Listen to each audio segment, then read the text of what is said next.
warahmatullahi wabarakatuh. Waalaikumsalam. Kami dari kelompok 3 akan menjelaskan materi tentang sejarah dan perkembangan tasawuf untuk memenuhi tugas mata kuliah ilmu tasawuf dengan dosen pengaku Bapak Ahmad Sotik.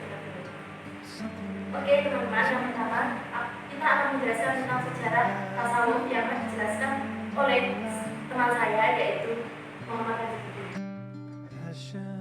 Sejarah tasawuf.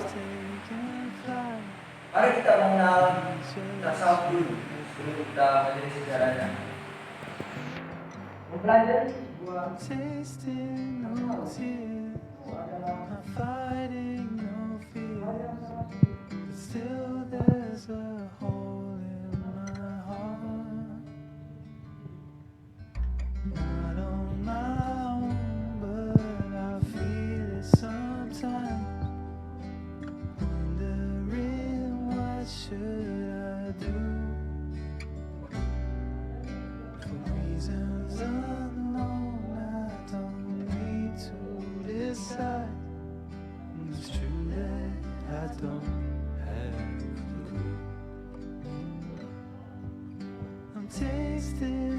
tears, not fighting no fears.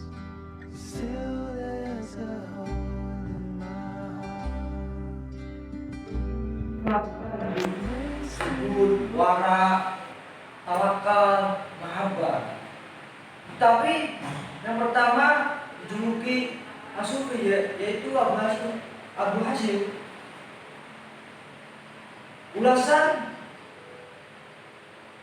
kata tasawuf menurut Syekh Abdul Qadir Al-Jailani itu dari katanya ta, sod, waw, fa. Ta itu yang berarti adalah taubat. Terus yang kedua adalah so dari kata safa, artinya kejernihan hati. Yang ketiga wow, itu wilayah atau kewalian. Yang keempat adalah fanafillah, peniadaan diri dalam Allah. Yang kedua membahasnya embriologi tasawuf.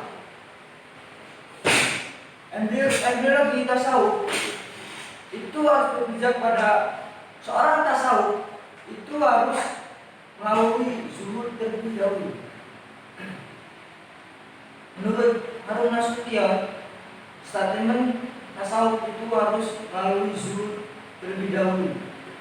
Seorang zahid itu belum tentu seorang sufi, tetapi seorang sufi sudah pasti seorang zahid. Zuhud itu meninggalkan perkara dunia untuk beribadah, dan hasilnya yaitu berakhlakul karimah atau bermoral baik. Itu yang akan dihasilkan oleh seorang yang zuhud. Terus asal usul pijakan dalam tasawuf, banyak ahli sejarah yang mengatakan bahwasanya tasawuf itu sudah ada semenjak Nabi belum dilahirkan, Nabi Muhammad belum dilahirkan. Karena banyak putusan-putusan terdahulu itu sudah menyampaikan tasawuf, tapi istilahnya bukan tasawuf, akan berbeda lagi. Seperti itu. Jadi pijakannya adalah tasawuf itu dari nabi-nabi terdahulu atau utusan-utusan terdahulu. Jadi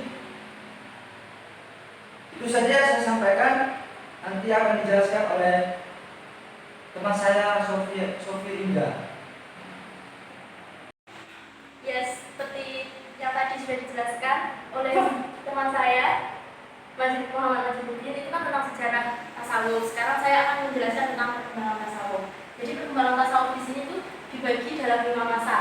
Yang pertama yaitu masa pembentukan, masa pengembangan, masa konsolidasi, masa falsafi, dan yang terakhir itu masa pemurnian.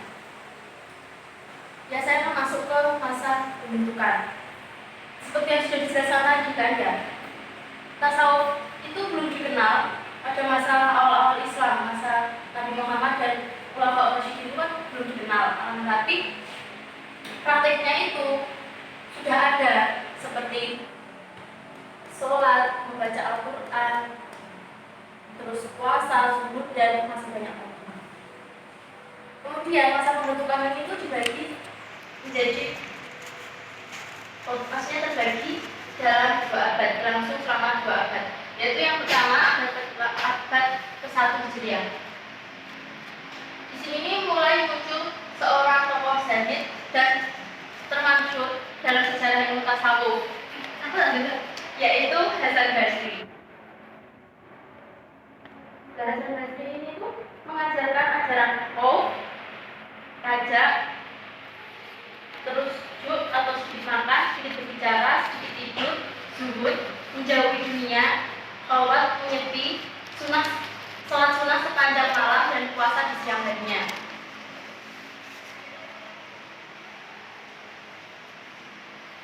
Nah, pada masa itu memegang kuat eksternal Islam atau syariah, tapi juga memulai memunculkan lagi atau menghidupkan dimensi internalnya, ini ilmiahnya. Kemudian dilanjutkan pada abad ke-2 Hijriah, yang dimana di sini tuh muncul tokoh sufi perempuan yang terkenal. Mungkin teman-teman semua sudah mengenalnya, tokoh sufi perempuan ini, yaitu Robiah Al-Adawiyah. Robiah Al-Adawiyah itu berasal dari Basron yang ada di Irak. Beliau ini memunculkan ajaran cinta pada Tuhan atau hukum al-ilah. Jadi beliau ini dalam praktiknya itu menghambakan diri secara penuh, menghambakan diri sepenuhnya itu kepada Allah, tanpa beliau itu seperti menginginkan surga atau takut dengan ancaman neraka. Tidak, jadi beliau ini benar-benar memasrahkan semua kehidupannya itu kepada Allah. Kan kalau kita pasti masih memikirkan, kalau saya sholat, saya seperti itu takut akan nanti dimasukkan ke neraka atau ingin masuk surga. Tapi kalau Robiah Al-Adawiyah ini tidak, jadi benar-benar secara murni kecintaannya kepada Tuhan.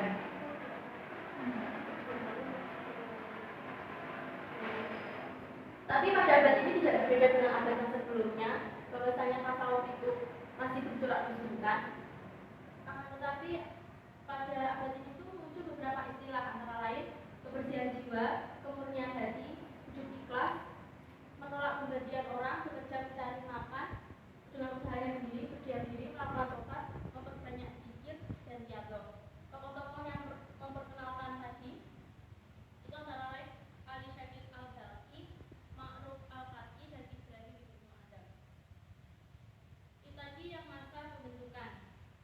Kemudian kita masuk ke dalam masa pengembangan. Masa pengembangan ini terjadi selama 2 abad juga. Jadi kan tadi abad pertama dan abad kedua Hijriah itu masuk dalam masa pembentukan, dan masa pengembangan ini yaitu pada abad ketiga hingga ke-4 Hijriah. Dan pada masa pengembangan ini muncul 2 tokoh yang sangat terkemuka dalam tasawuf, yaitu Abu Yazid Al-Bustami dan Abu Mansur Al-Halaj. Ini tokoh yang paling terkenal ini, Abu Mansur Al-Halaj. Dan Abu Yazid sendiri itu berasal dari Persia. Beliau itu memunculkan ajaran fana atau lebur hancurnya perasaan. Dan ada lagi seperti kok bertemu dengan Allah Subhanahu wa taala, wahdah al-wujud, kesatuan wujud atau bersatunya hamba dengan Allah Subhanahu wa taala. Sementara Al-Halaj tadi menampilkan teori hulul atau inkarnasi Tuhan. Dan Nur Muhammad serta wahdat al-adyan atau kesatuan agama-agama. Selain 2 tokoh yang membahas teori-teori tadi, pada masa pengembangan ini juga para sufi itu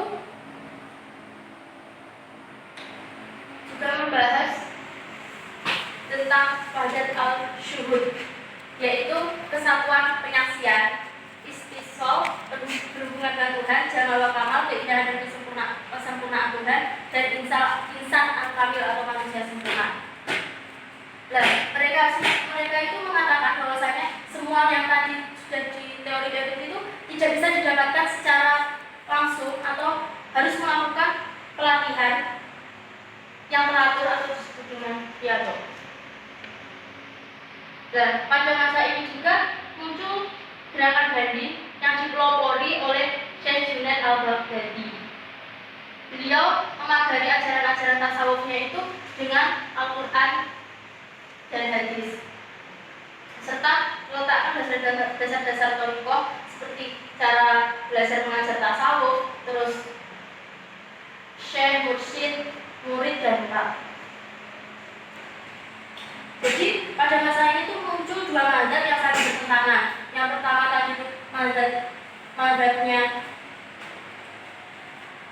yang semi falsafi, yang mazhabnya Abi Yazid dan Al-Halaj tadi. Yang kedua mazhabnya Sunni, mazhabnya Syekh Al-Junaid tadi, itu saling bertentangan. Kan yang satu itu masih menggunakan jumhur sekali, terus yang satunya itu menggunakan itu berlandaskan pada Al-Quran serta hadis.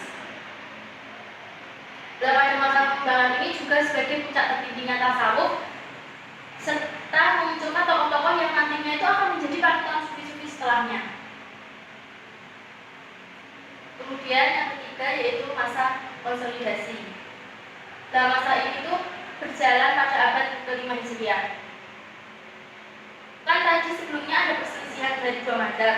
Nah, pada masa konsolidasi ini itu kelanjutan dari perselisihan itu, dan akhir dari perselisihan itu dimenangkan oleh mazhab Sunni. Sekaligus itu menenggelamkan mazhab semi falsafi tadi. Kenapa kok mazhab Sunni itu bisa menang? Karena itu dipelopori oleh atau dipengaruhi oleh kemenangan teologi Al-Sunnah wal Jamaah yang dipelopori oleh Abu Hasan Al-Asy'ari. Beliau ini melakukan berbagai kritik terhadap teorinya Abi Yazid dan Al-Halaj tadi. Bagaimana yang tertuang dalam Syatandiyat, mereka yang dianggap melenceng dari kaidah dan akidahnya Islam itu. Nah, pada masa konsolidasi ini juga pengembalian tasawuf ke landasan awalnya, yaitu Al-Quran dan hadis. Tokoh-tokohnya yang terkenal itu Al-Qushairi, Al-Harawi, dan Al-Ghazali. Yang pertama yaitu Al-Qushairi.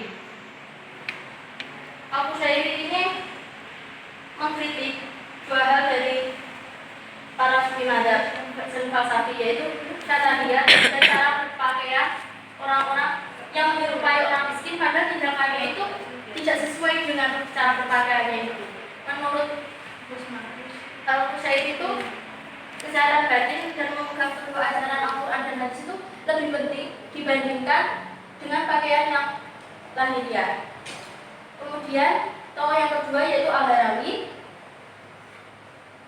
Beliau ini tuh bermadzhab Hanabilah. Dan yang dikritik oleh Al-Harawi atas ajaran tasawuf semi falsafi adalah ajaran fana yang dimaknai sebagai kehancuran wujud sesuatu yang selain Allah Subhanahu wa Ta'ala.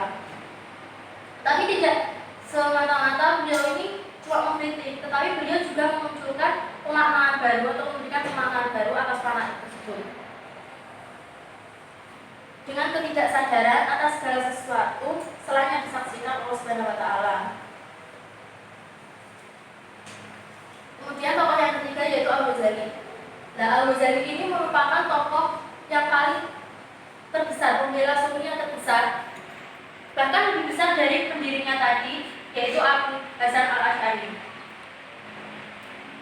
Nah, Al-Ghazali itu menjauhkan tasawufnya dari dinokis sebagaimana yang mempengaruhi para filosof muslim, sekte Ismailiyah, Syiah, Ikhwan Syufah, dan lain-lain.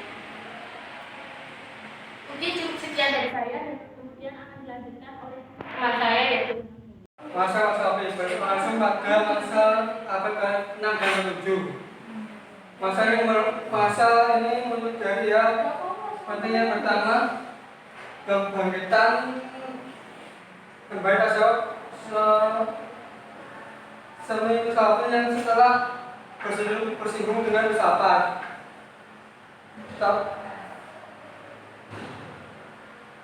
Teori cinta dan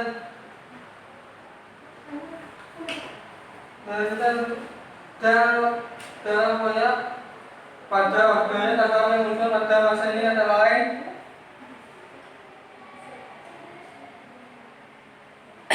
sebelumnya didirikan oleh Abdul Qadir Jilani.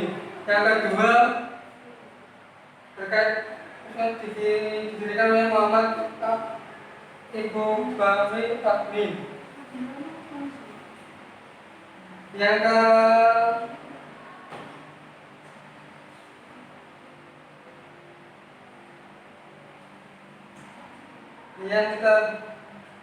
yang didirikan oleh Jalaluddin Rumi, yang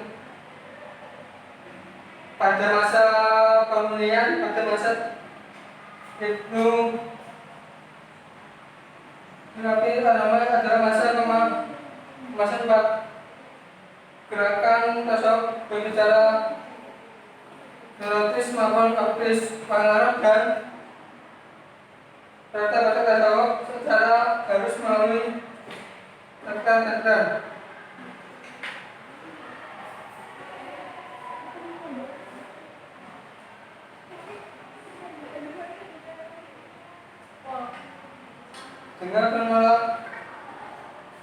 Dengan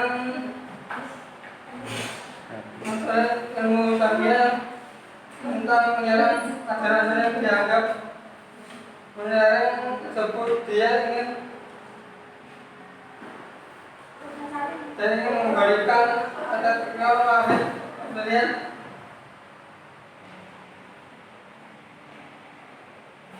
kemudian secara garis besar ajaran ini ialah melakukan yang pernah dilakukan oleh Rasulullah.